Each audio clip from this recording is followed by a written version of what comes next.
Hi, Year 1. I've just got to school and found this in my classroom. I have never seen a real message in the bottle before. Shall we find out what it says? This is so exciting. Okay.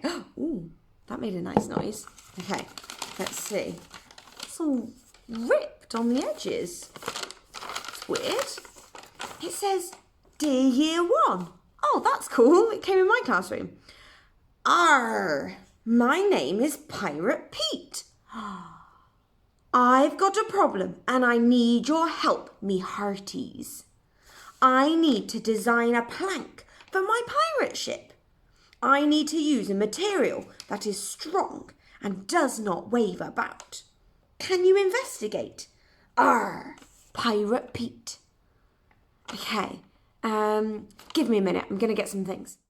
Okay, so for us to be able to help Pirate Pete, he said that he wanted a strong material that does not wave about. So I feel that for us to be able to help Pirate Pete and investigate for him, we need to learn 2 words. So I've wrote them on my whiteboard. The first one says rigid. Can you say it with me? Rigid. Say it again. Rigid. Say it 3 times. Rigid, rigid, rigid. Okay, and the word rigid means unable to change its shape.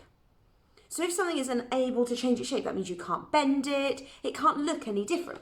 So I've found some materials here that I think are rigid. So like this plate, it's rigid. You cannot bend it. I cannot change its shape without breaking it.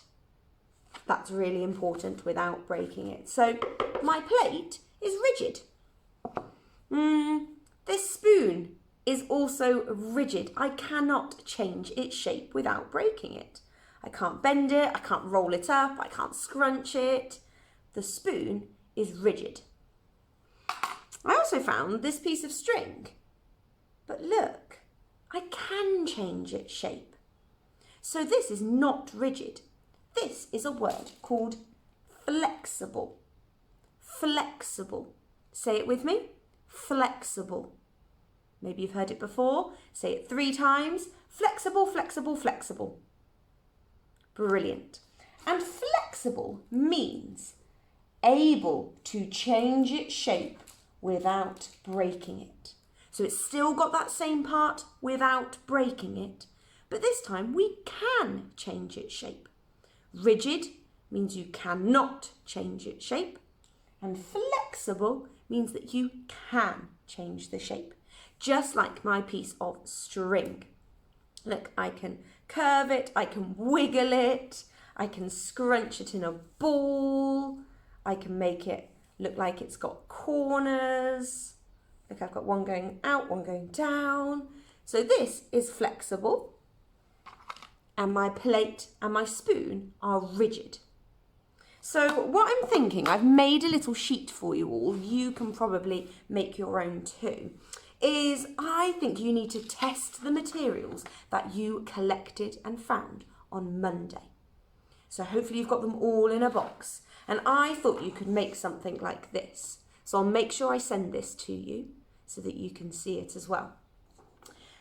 Think about all the different types of materials that you discovered on Monday.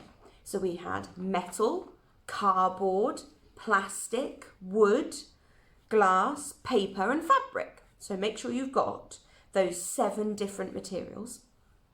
And I think it might be good to draw what it is. So under metal, I would draw my spoon. And then you need to tick whether you think it is rigid or flexible. You need to test it, investigate, see which word it is. So my spoon would be rigid. My plate, can I change its shape? If you cannot change its shape, then it's rigid. So when I've drawn my plate, I would then tick the word rigid next to my plate, which is plastic. If I was testing some string, then that's flexible. We saw that earlier. You are able to change its shape. I can bend it, scrunch it. My shoelace, my string, is fabric, which is at the bottom of my sheet.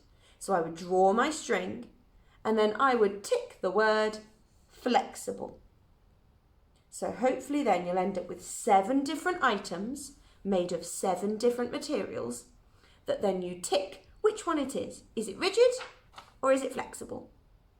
Okay, good luck, and maybe next time we can write a letter back to Pirate Pete to let him know what we found out. We'll see you soon. Bye!